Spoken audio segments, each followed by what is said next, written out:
Hello everyone, and welcome to DSP Reacts, and of course to my weekly react show, DSP versus the Internet, where I react to the clips that you, the members of the channel, have submitted. Wide variety of stuff this week. I think we're going to be all over the place. There's some Valentine's Day stuff. There's some Super Bowl stuff. There's a lot of different stuff going on this week. It actually is Super Bowl Sunday in the United States. Today is Sunday, the 11th of February, 2024. I already said to my live audience, I expect... Today we're going to have way less viewers and way less engagement because people will likely be celebrating the Super Bowl themselves, which is perfectly fine. Also, today is essentially the 1 year anniversary and the beginning of year 2 of DSP Reacts. It was 1 year ago when I rebranded this channel from my old defunct vlogging channel into a react channel and started off this weekly show. In fact, with this episode being episode 51, I kind of see this as being season 2 of DSP versus the Internet, right? It really feels like that. Like we're heading into a new era now, a new year, and new fresh stuff, and I'm excited for that. So thank you all who have been along for this ride over the last year, and for those who are ongoing members who support this channel and submit the clips every week, thank you so very much. Remember, if you're someone who wants to get in on that, like, man, I really want to have a clip watched, you can become a member today. Ultra members are guaranteed to get their videos watched, while standard members go into a randomized playlist that we just kind of play in random order so everyone has an equal chance. Okay? All right. Episode 51. Love is in the air. Super Bowl is in the air. Everything's in the air. Hopefully, you got some air freshener. And I think it's time to start. Let's see what we've got in store first. What it's like working behind the scenes as a roadie. Let's find out. I don't know. What is it like? This is a roadie for some band. What band?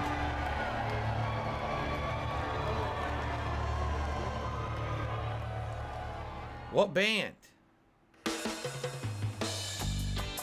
Hello. Hey. Let's see what's going on over here on stage. What up, Ben? How you doing? What a beautiful place, man. Wow. Yeah, Daddy. Morning. Getting some camera time? Dirty Heads. The Dirty Heads is the name of the band? Wow. Well, I've never heard of them before. 311. Them I know. 311 was a band that I actually used to listen to, and I owned an album of theirs in the 90s when I was still in elementary school. 311 was popular. I mean, what was the song? Down? It's like, you and I will always be down, down. If I ever didn't thank you, then just let me do it now. Yeah, I remember that song. Yep, remember that? They were big in the 90s, and then they just disappeared. What I'm assuming is that basically, they still play. It's just that, those days of popularity are over for a lot of those bands, right? I mean, freaking. My name is Eric Hillman, and I'm a guitar tech for the rock band 311. Oh, there you go. A bass rig for Peanut, the bass player 311. I also run Nick Hexum's Guitar World, lead singer. I run his sounds over here from side stage so he can be free up there to move around and not have to worry about stepping on all this or messing up his elbow or anything, Oh yeah, man, let me see what you got. Guitarist, right this way, perfect. For me, wake up in the morning on a tour bus most of the time. Sometimes we'll fly into shows that'll be, different. Wake up in a hotel or something, but I get out here to the stage and catch cases. When my stuff comes up, I take it out, take the lids off, and set it all up for the day. It's my pedal board, man. Well, it's Nick's pedal board. And I would wonder, one of my questions that I would have for him is like, how often when you're driving on a tour bus, you control everything, right? But when you have to fly, you have to pack all that equipment up and fly it across the country, I guess via cargo. How often does shit get lost or damaged? And how do you, on the fly, fix that? Because a lot of the times they're probably flying right to a tour date or right to a concert venue. So how do you adjust on the fly for problems like that? Do you have like a resource listing of where you can go to a music shop to get a replacement? Like that would be fascinating to me. What are the logistics and the ins and outs of flying around with a band and having to adapt to hardships that happen during a tour? That'd be pretty cool. A little dusty, we didn't know you were coming over. A bunch of different sounds in here, and I'll switch them for them during the show. It's the difference between a and a bunch of other different ones. I also run social media for the band and run things on their Instagram pages. I have a whole tour page that we do here for the tour. Damn, he does a ton for that. Usually, and he has a lot of work. Content for that. Yeah, I'm gonna use that sound. I'm gonna program that one right there. A4, yeah, you bet it's gonna be A4 tonight for Philly. You ready for this, Philly? Man, honestly, I sleep great on the buses. It's, you know, small quarters. They have these bunks in the buses, which are pretty nice. We got a little TV, DVD in there, whatever you want. DVD, like who's watching DVDs? Again, right? what I like there is that drummer still has a lot of passion. Like, you gotta understand that this band's been around since the mid-90s doing this. That's when I had their album, the mid-90s, when I was still in elementary school. So 30 years later, these guys are still loving what they're doing, and they still have passion for it. It's pretty crazy cool. 15 years later, we're best buds, bus bros even, and it's a blast. And then I've worked for Dirty Heads before. Pepper is usually my go-to. Sublime with Rome. It's not stupid, and a lot of bands in this circuit, because, you know, we'll meet on tour. Their guy can't make it or something, they'll call me, you know, hey dude, what's up? I'm a guitarist, and I was a guitarist, performing guitarist, you know, when I met these guys. I had this guitar tech for a few years, and right before the tour, he decides, I don't really want to tour anymore, I want to stay home with my girl. So I was completely in a panic. And our studio manager, Jason, was like, you should call Cousin Eric. He quickly emerged as one of the greatest, probably the best roadie we've had. But I never knew this job existed until I had it. And then the first show of their 2007 run was when I joined. If you'd have told me that then, I would have laughed and been like, all right, dude. So we just stringing up this puppy, you know, put new strings on every day for the fresh. I'm sure this job is super fun, because not only do you get to be part of a cool entertainment experience for thousands of people all over the place, but also you get to tour, so you always got to see, you're always traveling. You get to eat foods in different places, see things in different towns and cities, right? At the same time, this has to be so draining, because you always have to be traveling. You can't just kind of settle down when a tour is going. You might be on the road for months and months and months, going from location to location, right? So, man, it's got to be a draining, exhausting existence doing this. So, a lot of people, like, they fantasize, oh, I wish I was in a rock band or whatever. It's like, yeah, but do you really know the reality of what that's really like? You know what I mean? It's probably pretty exhausting. It makes a big difference to have the slappiness of it. Yeah, it sounds good. Nick's main guitar here. A lot of these gigs pay very well. My first tour, I maybe came in at a beginner's rate, and then was promptly given a raise after my first year of completion. Making up to $5,000 a week is not super unreal or unrealistic at all. $5,000. Just think about that. $5,000 a week times 52 weeks. Of course, you got to remember when they're touring. If they're not touring every week, you ain't getting paid, right? But if you have a busy year, so this guy's pulling in between 100, 150K at least, maybe even more. So it's very respectable. You can kind of almost live wherever you want, because as long as there's an airport somewhat nearby, you can fly to your next gig, or at least to your next tour. I think we're pretty much ready to go get these dudes to do a sound check now, and it is right on time, 2:01.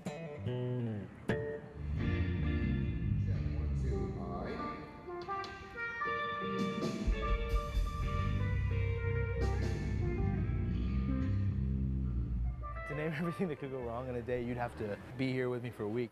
Something as simple as them losing a wheel on the way to the truck. Tube could blow in an amplifier. A wireless frequency for a microphone could get interrupted or just completely drop. Or if you're in a big city or around military bases, the wireless frequencies are totally jammed up. Microphones, drums, so many things running wirelessly that people don't realize that the simple interruption of a signal could be a dropout in the show, and people go, hey, that drum's not working. Well, it's working, it's just you don't hear it because the microphone's not working. So it's all about just diagnosing it quickly and fixing it so you get back to the show. This is my work box. Everything from rechargeable batteries and Q-tips and stamps in case I want to send a postcard home. And guitar strap locks and guitar wire, fuses and rack screws and guitar picks and damn, look at all this equipment. Tons of equipment and things he needs. That's it. The hardest part easily has nothing to do with stage or any of these people that you see here in the room. It's being away from people you love, being away from your family. It never gets easier, actually gets harder. Hi, babe, what are you doing? Where are you at? I'm at work. Man, I send postcards at home all the time. Kind of old school, but people at home appreciate the mailbox love.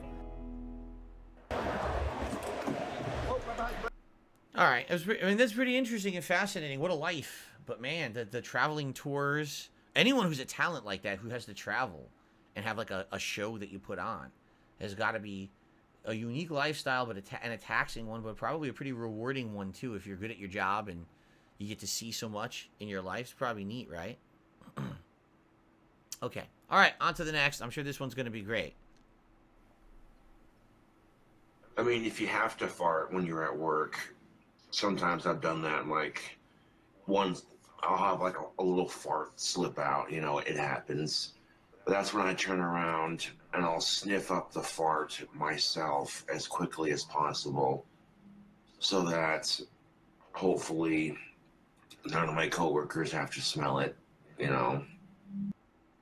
Right, Lee's going to do the taste test. Taste test. I'm not even going to stop. This rice I'm just going to to roll. I'm just going to human. keep going. Don't taste We're just going to test. roll This right is through that one. child abuse. Hello, niece and nephew. It's Uncle Roger. Today, Uncle Roger gonna review this video requested by so many niece and nephew out there. It's cake cooking special fried rice. As usual, my nephew Nigel, the cameraman. Nephew Nigel, say hi. Hey, Uncle Roger, and hey, nieces and nephews. Yeah, it's totally his Remember, nephew. Uncle Roger is doing a comedy video, so don't go attacking anyone after this, okay? Hi, nephew Nigel. You worry too much. All my niece and nephew are decent people. Don't worry. Hi people, and I'm back cooking. And today I'm going to be doing special fried rice. Special. Okay, this video look quite amateur. Doesn't she... She's in her bathroom, is she not? I just noticed that. Like, doesn't it look like that's a shower behind her? And that's like bathroom wall tile. Why is she filming? Oh, by the way, I can't watch this. The video just got matched. We cannot watch Uncle Roger videos. It just got matched. So we can't even watch the rest. But that Kay's cooking. That Kay, is she filming in her bathroom? People are saying, no, that's a kitchen. How could that be a kitchen? That's definitely bathroom style wall tile. And that looks like a bathroom shower behind her with like the foggy glass. So you don't see through when someone's showering. Why would that be in her kitchen? Right? That doesn't even make sense. But anyway, yeah, I guess we can't watch Uncle Roger anymore. We used to watch him. Apparently we can't anymore because that got immediately matched. No lie, it says heads up, we've already detected the video. Well, so much for that.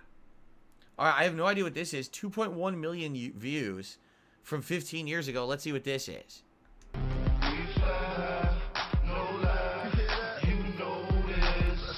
What the fuck is this now? That's music. Bitches. Sup, bitches? It's Chad Warden here. Alright, I'm talking about that PS triple. The PS triple. I ain't talking about that Wii. That Wii shit. This guy exudes. He exudes charisma, right? Machismo coming out of the orifices with this guy. Very nice. The PS triple. Shit, people will be talking about how it's all new and shit. I like how But he's you know talking all like hot and shit about himself, and in the background he's got like dirty underwear sitting on his bed. His like closet doors open. You see like his school clothes are hanging in the closet. what I'm trying to say? That's great. I'm trying to say is that, come on now, Wii? Come on, that little controller, baby, that looks like a dildo. I ain't trying to play my games with no dildo. Alright, maybe if the game is like, you know, WarioWare shove up your own ass game. Yeah, I don't know if there's any mini games where, you know, you have to shove it up your ass. There you go. But come on now, the Wii? And people trying to say that the PS3 copied the Wii with the motion sensor. I don't give a fuck. Shit, the Wii, you know what they should copy? They should copy how to get good games. They should copy how to get good games from the PS3. Everyone knows is that. Why is every door open behind him too? Like you see his toilet is like reflecting in the bathroom mirror. It's like, dude, you couldn't like prepare for your video. It's like shit just shoveled around his room. It's funny as hell, dude. PS3 make the best games. Know what I mean, nigga? I mean, come on. You got little games when you got Wii, or you got Legend of Zelda, where you walk around with a little bitch, and his little bitch ass sword, with a little shield, and he just goes, ha, ha, ha. Come on. Who wants to play that shit? I need to shoot some niggas. Like, pow. Oh my god.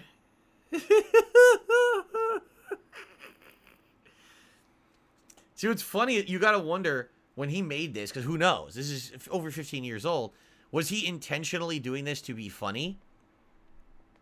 Or was this, like, serious, right? I guess that's what you're just supposed to figure out. Is he being serious? Is this like a kid who's totally 100% being for real? Or is he just full of shit and acting this way for laughs? Which I would think it's the latter. This doesn't seem like a very genuine video to me. It does seem like it's kind of a silly joke. Let's watch a little more. Then you talk about Nintendo isn't copying anything and how Sony is copying everything. And that's just bullshit. That's bullshit. Shit, to saying Final Fantasy was on Nintendo before Sony? Have you played the PS1?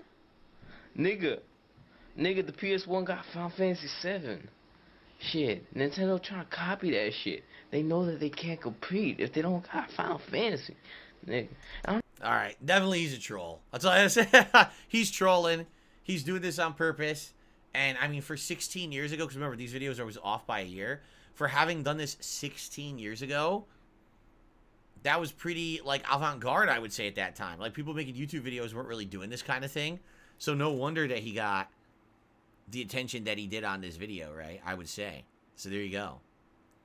Alright. Well, let's see what's next. Hi peeps, GC here. Darkroom GC, GCO Nexus, whatever you want to call me. Just don't call me that for dinner. This song I'm about to do is called The Lost Boy by Greg Holden. Incredible song. So emotive, so powerful. I hope I do it some form of justice. Today on October the 13th, 2012, I sing it as a tribute to my father who passed away 30 years today when I was just 5. So, still love him, still miss him. Didn't really know him, but miss him like crazy. And today I'm singing it on his old guitar. Oh, wow. Got it out of the box. Oh, that's got to be special. Going the old Yamaha UFG 300. To play a song on your deceased dad's guitar. This one's for you. I left my home still as a child. I walked 1,000 sorry miles to wait for my father to gather up his truth. You said, my boy, you gotta run. Don't wait for me, don't wait for mom. We'll come get you when it's safe for us to move. Never heard. Ah! I hate that it backs out like that. Son of a bitch. I wanted to pause and I hit the wrong button. It backs out and now I gotta resync the playlist. What I was gonna say is, I never heard of the song. I don't know if that's a popular song or not. I never heard of it, but he's not bad, right? It's pretty good. All right, let's see if I can get this going again now. Hi, Pete. Okay, I think I got it reset. Okay. How annoying. How annoying that it does that. You pressed B. Fuck you. Back you out of everything. Screw you.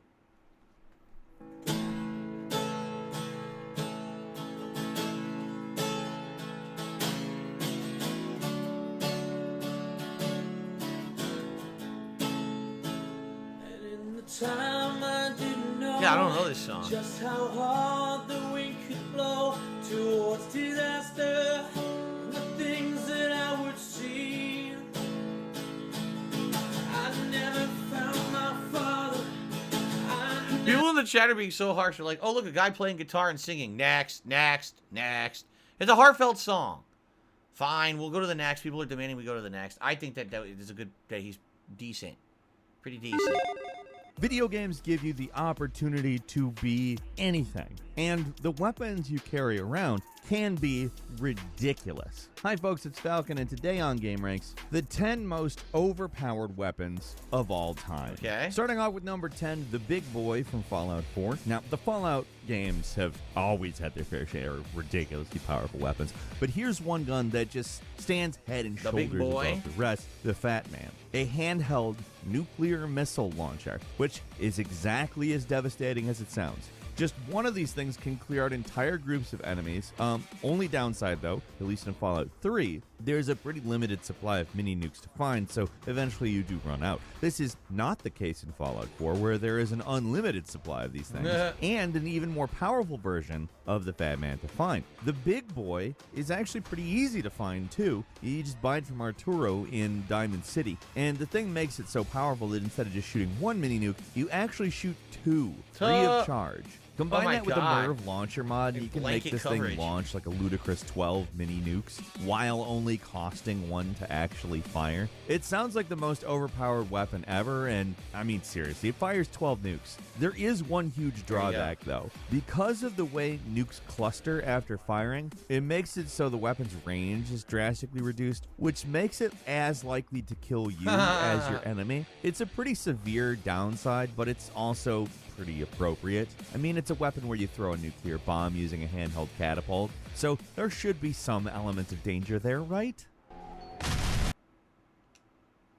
From Halo 2. If there's one weapon to rival the pistol from Halo 1 in the series, it's the energy sword. Especially I only started playing the Halo, one Halo from 3, Halo so. 2. We've gone on endlessly about the M60 personal defense weapon system, aka the pistol in Halo Combat Evolved, so for this list we thought we'd talk about a weapon that was practically unstoppable back in the day. Considered a power weapon, the energy sword was meant to be strong, but I don't know that Bungie quite realized the monster they'd unleashed. The thing wasn't just strong. In the right hands, it was pretty much unstoppable. In its original incarnation, this thing had a lunge range that made it so you're basically flying through the air, auto-locking on anyone who came close. If players knew someone had an energy sword, at least they had a few ways to counter it, but in Halo 2, all you had to do was keep the sword hidden. Okay, what's next? The Noob Tube. It's a game we all look back very fondly on. Oh yes, but the man, Noob Tube. The It's the grenade launcher you put was on your busted gun. As hell. Some of the most legendary overpowered weapons of all time come from this game, like stuff like the knife, the Model 1887 Akimbo, and this entry, maybe the cheesiest of all cheese weapons. The underslung grenade launcher attachment wasn't great in Call of Duty 4, but the grenade spamming really was out of control in Modern Warfare 2 for a few reasons. For one thing, the weapon was easy to use. All you had to do was point and shoot, and you were pretty much guaranteed a free kill. There was really only one downside, the ammo limit. You could only carry 2 grenades. You'd think that would limit its usefulness a little bit, but not really. Get the Danger Close perk to increase the grenade's splash damage, and the One-Man Army perk that lets you switch classes whenever you want. One-Man Army is really the thing that broke the noob tube right open, because swapping classes at any time made it so you could simply switch classes when you ran. It really was bad. Remember, when Modern Warfare 2 originally came out online, it was just constant people running around shooting those grenades. It was ridiculously overpowered. Blue Shell, that's always been broken in Mario Kart. The Rhino, oh, okay, that's in Ratchet and Clank. Rivers of Blood Katana from, what is this? Sekiro? In Elden Ring. You could make an entire list of overpowered weapons just Rivers in of Blood Elden is Ring. Elden Ring, that's right. That is going to be a long list too, but for this entry, we're going to focus on maybe the most obvious choice. Katanas in Elden Ring are powerful as it is. Bleeding in Elden Ring is also very powerful, and if you combine these things, they're basically unstoppable. The only downside of this thing is it takes a while to get. It's found right before you get to the summit of the mountaintop of the giants, so basically at the end game, but once you have it, there's practically nothing that can stand against you, and that's only like halfway an exaggeration. You can still die pretty easily in the game, but with Rivers of Blood, you'll be killing things just as quickly. Bosses' HP just melts when they get hit by this thing's weapon art. It causes a ton of bleed buildup really quickly, along with its already very damaging attacks, and you can kill a lot of the toughest bosses in literally seconds with the proper application of this thing. It's wild, and some additional augmentation. Aren't you supposed to build, is a bleed build, correct? It's a bleed build, so not only are you hitting tons, but it's stacking bleed, and you can have other ways to accentuate the bleed. It just makes it super good. A lot of people have cheesed the game with that. Metal Blade and Mega Man. Let's have a look at something old. The Metal Blade from Mega Man 2 is a classic. Like, few things can compare to just how easy to get, versatile, and powerful this it goes in weapon different directions. is. Most of the It has time, tons boss of weapons ammo. in Mega Man games are supposed to be situational. They can be good for specific situations, and of course, you'll want to use whatever power a boss is weak against, but they're rarely a substitute for the standard Mega Buster. Not with Metal Blades. You can go pretty much the entire game using these things. For one, Metal Man's probably the easiest boss in the game, and taking him out with your standard shots isn't a lot of trouble, so there's no reason not to get this weapon first. With it, you can fire projectiles in 8 different directions. That's why it's the best, because you can shoot in any direction. And all the other Mega Man games, usually the weapons either go straight or have an arc up or down, but this you can manually control it. So you can shoot everything above you, below you, like it just destroys everything. Even bosses. The only bummer is it doesn't work against certain bosses. A much more That's effective really weapon good. in most situations. And on top of that, its ammo consumption is extremely minimal. And Right, with that's the thing, way it ammo almost drops never are in runs Mega out. Man, you'll very rarely run out of ammo. It's great against bosses, too. For some reason, not just one Robot Master is weak to the Metal Blade, like normal. Instead, 3 different bosses are specifically weak to this attack, and it's still incredibly good against bosses that aren't weak to it. It's basically the perfect Mega Man weapon, and it's easily the most overpowered weapon in the entire series. Seriously, it's legendary for how overpowered it is. Mega Man games are known for their difficulty, but the Metal Blade makes certain situations totally trivial. Love that music. And number 3 is the Plasma Cutter from Dead Space. Like the pistol from Halo, the Plasma Cutter is a the Plasma basic Cutter is weapon really that's great if you supposed to be upgrade just it, one weapon in but- an arsenal, but ends up being way, way more. This The thing's problem with the Plasma Cutter is it doesn't have a big range of shot. Like, it's a narrow thing. And the thing is, it's very damaging, especially if you upgrade the Plasma Cutter. It's very damaging in that range you're aiming. But some of the other weapons are better, especially when it comes to crowd control of the bigger enemies. Or, like, for example, the big fat one is hard to shoot his limbs because they're so small. So the Plasma Cutter is actually weak against that enemy. But if you have one of the ones that's like the big force gun, it blows all his limbs off. You don't have to worry about him. So the Plasma Cutter is good. I don't know if I agree with it being overpowered. I don't think so. I have no idea what a Christogram is. out there. And there are a lot of ways to break it wide open and make yourself unstoppable, but probably the easiest and most straightforward way is to just get this weapon. What makes it so much better than everything else is very simple. While its stats aren't quite as good as some other weapons, it has one little bonus effect that makes it extremely overpowered. Every time you attack, instead of slashing once like you would expect, it slashes 4 times in very quick succession. So it basically does 4 times as much damage as a standard sword. It's one-handed too, so you can even equip 2 of them at once to destroy anything that stands in your way. The only downside to it is getting it. The only way to find one is to farm these headless enemies in the Forbidden Library called Shmoo. And eventually they do drop one, but sometimes it can take quite a while. Like, there are times where it will take a few minutes, and there will times where it takes a few hours. So the chances of this weapon dropping are pretty low, but once you have one, the game is basically solved. So that's kind of the same as the Black Knight Halberd in Dark Souls 1. If you get it, you're lucky as shit, and you're going to have an easy run, but if you don't get it, then, you know, you're boned. It's too rare. What is this?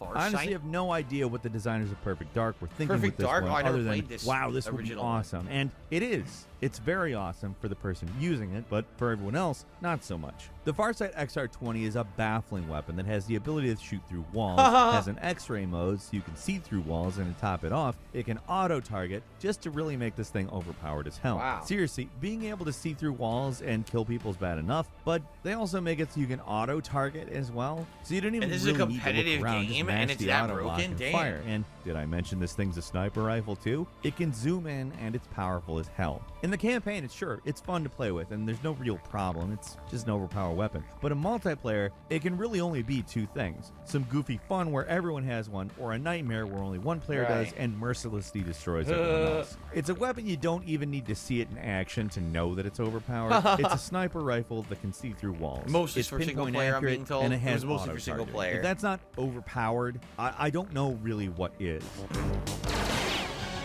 Alright, is that it? Yep, bonus weapons. Oh, of course, I was going to say the BFG, right? And the golden gun in GoldenEye, right? Okay. Do we have time for another one? I don't know. What's this next one? Okay, we definitely have time for this. Woody and Red Dead Redemption 2. Oh, come over here. I want you to meet our friends. Look how he walks. I'll crack your damn skull. I would love to see you try. Go ahead, Bill, try. Oh. Okay. You want a piece of me? The... Easy now. Killer Bear. You're fine, old man. Oh, I got it. Why don't I race you back? You're gonna race Dutch. That's the trash. These are your friends. Wait for the signal. Go! It doesn't work. Now he's gotta climb the train. Go, Woody. This is what it's all about. To make a child happy. And you know it. Hey, you You okay? Good. Good. Yeah, good. I'm good. Yeah, right. Can't fight. Gravity. Ruler wants to is betraying me. Okay, fine. Perfect. I can't believe how selfish you are. Well, I can say that again. Come on.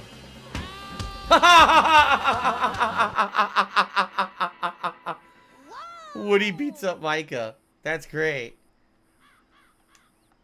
That was pretty good. Woody beats the crap out of Micah. All right. That was pretty funny. All right. That is it for part 1 of DSP versus the Internet, episode 51. I hope that you guys are enjoying the variety. We still have plenty of the Ultra member submissions left. I believe we had like more than a dozen this week, with some good variety coming up. For example, the new trailer for the Street Fighter 6 character and more. So, hope that you guys will continue to watch. Thank you, and I will see you in part 2.